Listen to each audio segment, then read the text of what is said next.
जोंनि नांगाला बिराद साबधान थानाया मोजां लोगोफोर आरो रायजो राजाफोर जेरैखि थाङा मानि मोजाङै थाबाय लामा सामाफ्राव मोजाङै नाय गोजौ गाहाय नायथिंनानै थाबाय नङाब्ला सोरनिबा फान सानायाव नांनो हागौ बेखौ सिन्था खालामनाया मोजां। दिनै बै समनिफ्राय खय बोसोर बिथांमोनहा बिपिएफ हान्जाखौ फोजोबस्रांनो थाखाय राजनिति खालामबोखो बेखौ सिन्था खालामनांगौलै लोगोफोर आरो रायजो राजाफोर। दिनै बिथांमोनहा फैयै फैयै मालायजों सरखार दानानैब्लाबो बिथांमोनहा बिपिएफखौ माने धंस' खालामनो टारगेट बै टारगेटआ बिथांमोनहा परिबर्तननि नाम लानानै सरखार दाबाय नङा होमब्ला? दा बेफोरखौ सिन्था खालामदोंना खालामाखै रायजो राजाफ्रालाय? दिनै खौसेथि जानांगौ खौसेथिया मोजां बेफोरबायदि होनबाय थायोब्ला जेबो जानाय नङा रायजोफोर। साननांगौ बिथोराव मा हाबनानै दं बिथांमोना बबे जेखौ सानानै दोनदों आरो बिपिएफ हान्जाया बा बिपिएफ दोलोआ बबे जेयाव नांथानो थांगासिनो दं बेखौ गोथौ मेलेमजों साननानै उन सिगां नायनानै आगानफोरखौ मोजाङै सुरनाया मोजां। जाहाथे बै गोथौ हाखराव नुस्लाबलायै गाब्र'हैया ब्र'नो बेफोरबायदि साननांगोन नोजोर होनांगोन।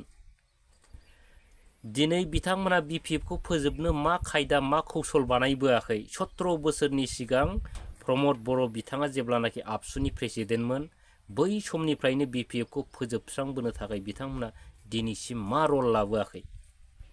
आरो बिनि नेक्स्टआवबो प्रमद बर' जोबनायनि उनाव आबसु जेनाखि दिपेन बर' बिथाङाबो दिनै बिपिएफखौ फोजोबनो मा रल लाबोआखै बेखौ रायजो राजाफ्रा एसेब्लाबो सिन्था खालामनानै नुवाखै नामा? आरो जोंनि बिपिएफ दोलोनि मानगोनां रायजो राजा आइ आफा बिथांमोनहा नुवाखै नामा? दा बेफोरखौ सिन्था खालामनांगौ गोनां दं होननानै आं सानो रायजो राजाफोर। दा खौसेथिखौ लानानै जयन्त बसुमतारी बिथाङा मा होनदों बिनि भिडिअखौ आं दा दसे समनि उनाव देखायलांगोन आरो दा बिथाङा मा फोरमायदों नोंथांमोनहाबो एसे फल' खालामनानै नाय बिथांमोननि बाथ्राफ्रा माबायदि लाइनजों थांदों आरो।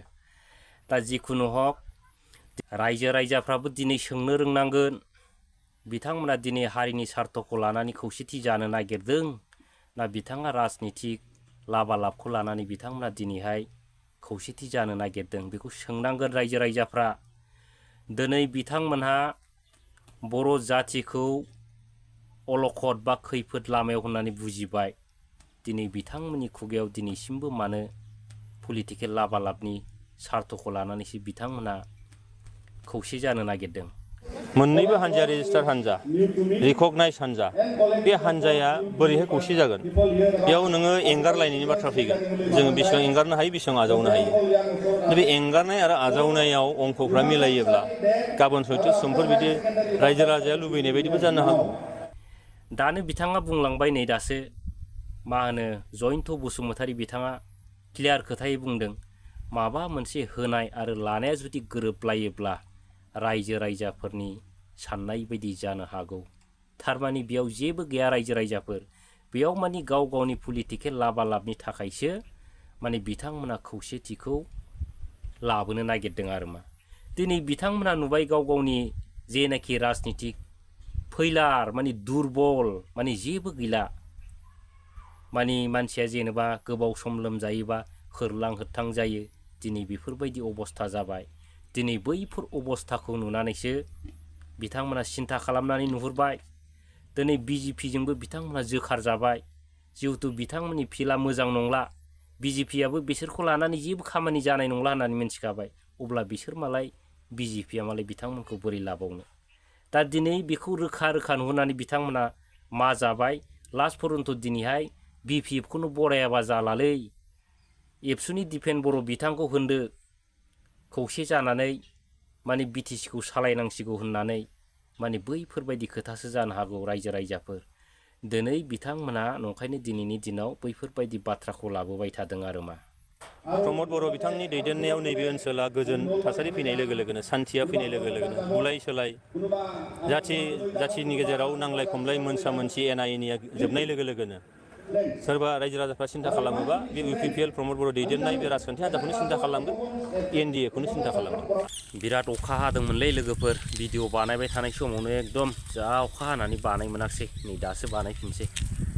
दा जिखुनु बे सानथामसोआव भिडिअआव फैनो हायाखैमोन लोगोफोर, बिराद लोमजादों सानथामसोआव। दा दिनैसो एसे आराम नालाय दा भिडिअआव फैबाय आरो रेगुलार फैबाय थानाय जासिगोन आरो। जिखुनु आसा खालामो नोंथांमोना मोजाङैनो मोजां दंजोबो। दा भिडिअखौथ' नुबाय रायजोफोर नोंथांमोना, दा बिथांमोना मा होनलायखो नङा होमबा? दा बिथांमोना बिदिनो सोरबा रायजो राजाफ्रा जुदि सिन्था खालामोब्ला माने मा होनदों UPPL आरो NDA खौनो माने रायजो राजाफ्रा सिन्था खालामगोन जाहैदों। आरो गोजोन थासारि फैबायनो प्रमद बन्दु सरखार सालायनाय माने नैबे बोथोराव आरो ना। दा दिनै बेखौनो साननांगोन खौसेया माब्रै जागोन, मेन पइन्टआ बेखौसो लानांगोन जोङो। दिनै दिपेन बर' बिथाङा होनबाय बर' जाथिया खैफोद लामाजों थांगासिनो दं, जों माने खौसे जानांसिगौ नङा होमबा?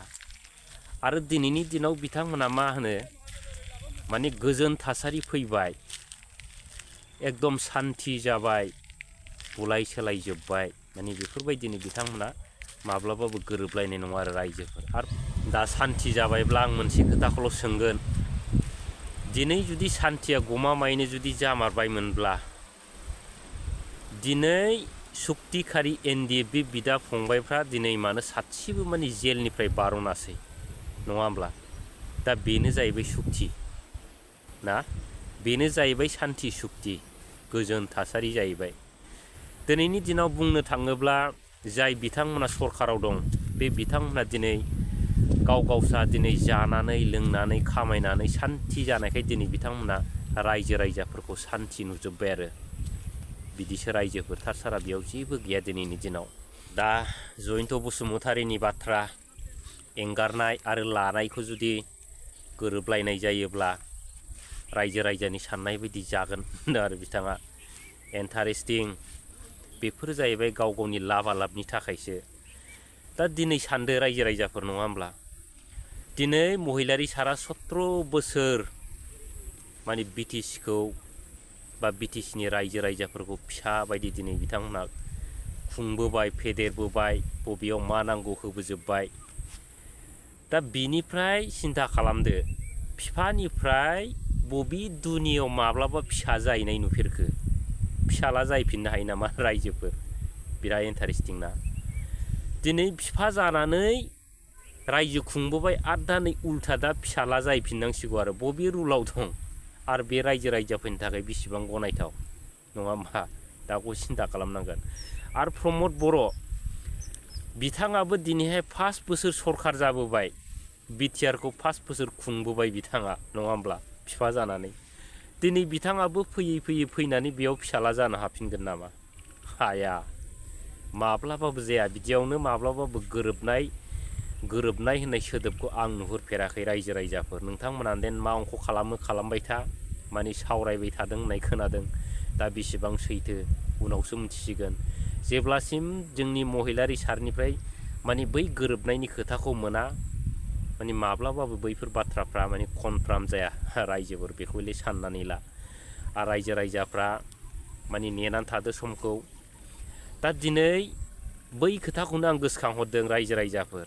सानसेखालि आदै राकेश इएमआ मोनसे बाथ्रा बुंदोंमोन, प्रमद बन्दु बिथांखौ BTC-नि चिफ बानायनांगौ आरो महिलारि सारखौ डिपुटि चिफ। दा बै पइन्टआनो दा नैबे दानि सोलिबाय थानाय बे थासारियाव थांगासिनो दं आरो रायजो राजाफोर। दा बिथांमोननि बायदिबा प्रमद बर' बिथाङा चिफ जानानै हाग्रामा महिलारि सारा डिपुटि चिफ जानाय, खामसा आकाश पाताल राव बेफोर रायजोफोर बबे दुनियाव नुफेरखो? बैसोआ फाग्ला फाग्ला पस्टपन जाफेरनाय बबे दुनियाव नुफेरखो? बोरायनानै मानसिया सेंग्रा जाफेरनाय बबे दुनियाव नुफेरखो? दा बेफोरखौनो होनो दिनैनि दिनाव बै थगायसुला दलाव खुनु माने ब्रेन गोनां मानसि गैया होननानै सानजायो आरो रायजो राजाफोर। दिनै बिथांमोना बिदिनो उगुल थुगुल सानालासिनो अनेक खोथा बुङो। दा आं बेखौनो बुंनो लुबैदों, BPF-आ दिनै हारसिङैनो बिराद पावारफुलखा, गोहो गोराखा। मानो नांगौ? नाङा। थैनाय थांनाय जेननाय देरहानाया थाखायो नंखायनो हारसिङैनो लागायनांगौ देरहानांगौ आरो सरखार दाफिननांगौ महिलारि सारा बिटिसिखौ रैखा खालामफिननांगौ आरो जोंनि बर' रायजो राजाफ्रा हारिनि अलखदखौ सिन्था खालाममारबायब्ला एकमात्र नांगाल सावगारियावल' भट होनानै माने देरहाहोनानै हाग्रामा महिलारि सारखौल' सिप बानायनांसिगौ आरो बिनि अनगायै ओरै थांलाय ओरै फैलाय गुलुं गुजुं खोथा साननांगौनि जेबो गैया आरो माथा मारिनानै अंख खालामनांगौनि जेबो गैया आरो दाजाब दांख बेफोरबायदि खालामनांगौनि गोनांथि गैया आं सानो रायजो राजाफोर दा नोंथांमोना मा सानो हागौमानि कमेन्ट खालामबानो जाबाय आरो खौसे जानानै प्रमद बर'खौ बिटिसिनि सरखार खालामस्लायस्लाय नांगौबा गुबुन हारिनि मा होनो राजनिति हान्जाफोरजों एलायन्स जानानै सरखार दा अब्लाबो लाब दं रायजो राजाफोर सिदा खोथा दिनै बिथांमोना खौसे खौसे होनदों नाथाय थाखा फैसानि लब दिन्थिनानै बिथांमोना दिनैनि दिनाव बाखि जयनिं लागासिनो दं हनै जोंनाबो सोरबा सोरबा गोजावलाबायनानै थाखा मोनगोन साननानै बाखिनि जइन जाहैगासिनो दं जेब्लानाखि जइन जाहैखाङो अब्ला बाखिसोलै उनावसो मोनगोन लाइभआवदो जइन जाहैखांनायनि उनाव बुंदोंमोन बे बाखि जइन जाहैग्राफोरखौबो आं एसे बुंनाय जाबाय दुखु दामोन नोंथांमोना अनेक जायगायावनो जादों हनै दाखालिसो नैबे मा होनोमोनलाय कुसुगावनो जादों बाखि जयनिं जोब होमबा बिसिबां लासिंसिं आरो रायजो राजाफ्रा मा सानो माने फुरा कमेन्ट खालामग्लुंबानो जाबाय आरो दा एसेनोसै लोगोफोर